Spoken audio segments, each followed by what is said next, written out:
Hi folks, this is Don Meissner with the North Country Fishing Report. You know, one of the problems that I've discovered over the last couple of years as I go through my tackle, and believe me, we'll talk about this another time, but I was talking to my buddy Jigger Jim, and he said he was a lureaholic, and I said, Jim, I think I'm becoming the same way. But with all that said, if we go and we buy soft plastics, because that's pretty much what so many people use today. There's so many renditions of different shapes and so forth that we use with soft plastics that we think is making something that the fish are going to want to hit.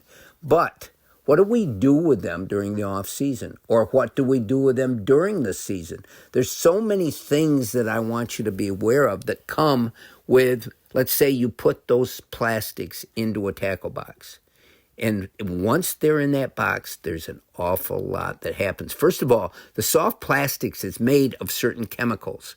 And when they're stored next to other things that are made of other chemicals, there's sometimes adverse reactions that take place. And here's what I've seen.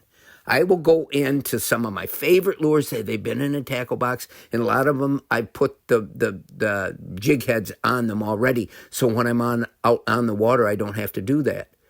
But if those soft plastics are infused with salt, which most of them are today, because number one, salt makes a soft plastic heavier. It'll make it sink better if you think it should sink better. It'll make it smell better because fish love salt. But what does it do in the tackle box? It's going to rust anything that's metallic. So I have opened up my plastic tackle boxes to get my lures, and lo and behold, there's a whole bunch of hooks that are rusted. Here's what else happens, and that's common sense. I should have had it and should have realized that would happen, but now I do have it.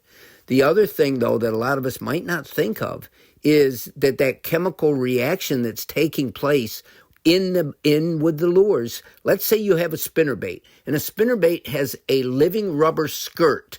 And that skirt is usually attached with like some kind of rubber band material. Well, as it sits in the tackle box, the soft plastic baits start eating away that rubbery material. So they'll eat away the rubber band. So now there's no longer a skirt. It's just a number of fibers of living rubber that are being eaten up by that. Other soft plastics that you had in there, the two react and they'll form a gummy, just gob of ruin. And you have to throw it all out. So it's something to think about. Be careful. These baits, and I've said this before, but this is really critical. Before you buy any soft plastic baits, see what they're made of, because if they're made of Elastec or there's other brand names for that type of plastic, that plastic will react and melt any other kind of plastics. It's best to keep it right in the bag you buy it in. And that becomes a problem too, because if you're out on the water, and especially if you're wading, do you have all these bags of stuff in your vest or in your pockets? It does become a problem, but it's more of a problem if you store them incorrectly. Keep those kind of soft plastics separate from everything else, separate from even a plastic box, because they'll eat the plastic that the box is made of. But the good thing is, those baits that are made of that, they're soft, they're pliable, they stretch, but more than anything, they don't come apart. The fish can't bite them apart in most cases. You're not going to be changing lures all the time. You can take one of these Elastec soft plastic baits. Z-Man is a company that makes them, but there's other companies now doing the same thing.